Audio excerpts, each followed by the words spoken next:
হচ্ছে অঙ্কুশের lunch time. আপনারা নিশ্চয়ই খুব অবাক হচ্ছেন লাঞ্চ টাইমে এরকম একটা বালিশ কোলে আমি এরকম একটা ঘাটের মধ্যে কেন বসে আছি। কারণ এই বাড়িতে এটা খুব পরিচিত দৃশ্য যে অঙ্কুশ স্ক্রিপ্টের পাতা উল্টাচ্ছে, ভীষণভাবে স্ক্রিপ্ট পড়ছে, আর ওর মা কি করছেন দেখে নিন। আন্টি এটা তো রোজকার ব্যাপার নাকি? রোজকার ব্যাপার, প্রত্যেক দিনই অঙ্কুশকে ওর মা এরকম মানে সুন্দর করে খাইয়ে দেন। অঙ্কুশ এটা শুধু মানে একবার না, যতবার খাই ততবার। এটা আজকে লাঞ্চের মেনুতে কি আছে? অ্যাকচুয়ালি আমি ওই যেহেতু বয়েলড আমি একদম খেতে পারি না, বয়েলড আমার একদম পোষায় না যত ডায়েটিশিয়ানই বলুক না কেন। তো এটা আমি একটা গ্রিলড ফিশ, মা খুব সুন্দর বানায়, মানে জাস্ট একটু হালকা ফ্রাই নন স্টিকি ফ্রাইং প্যানে একটু ইয়ে করে নিয়ে নেড়ে নিয়ে এটা গ্রিলড ফিশ, আর তার সাথে টক দই আর স্যালাড। ওয়াও, মানে এরকম হেলদি ডায়েট, এরকম হেলদি লাঞ্চ করলে আপনারাও কিন্তু অঙ্কুশের মতো এরকম এরকম সুন্দর সুন্দর মাসলস হয়ে যাবে। বাই দ্য ওয়ে, এই একটু আগে যে কুকবুকটা দেখছিলেন না, তাতে বোধহয় এই রেসিপিটা ছিল।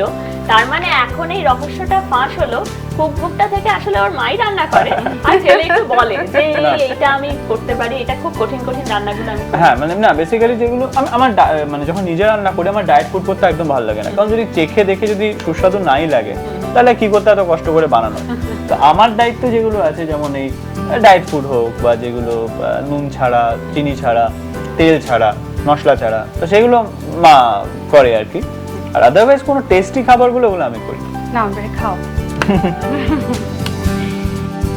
তো শুটিং চলাকালীন তো লাঞ্চের কোনো ঠিক ঠিকানা থাকে না, তখন কি টক দইটা সবসময় থাকে?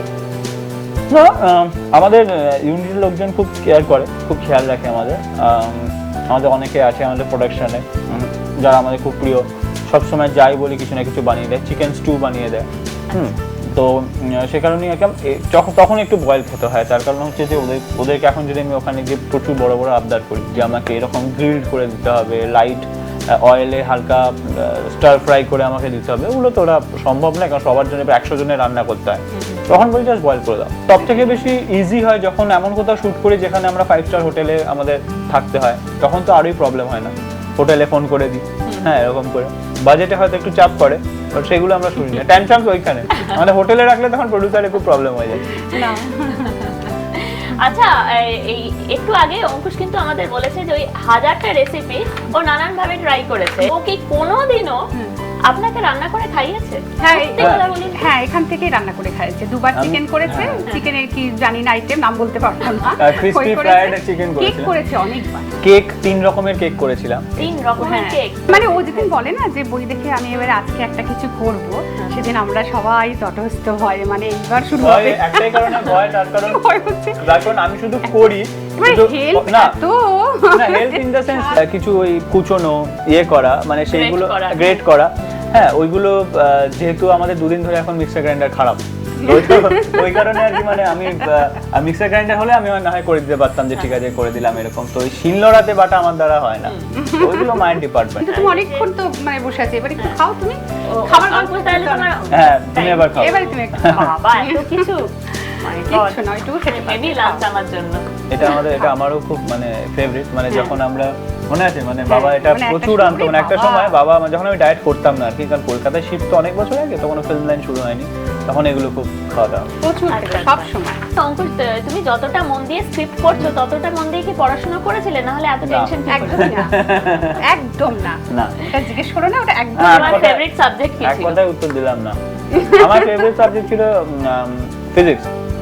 ফিজিক্স আমার খুব ভালো লাগতো।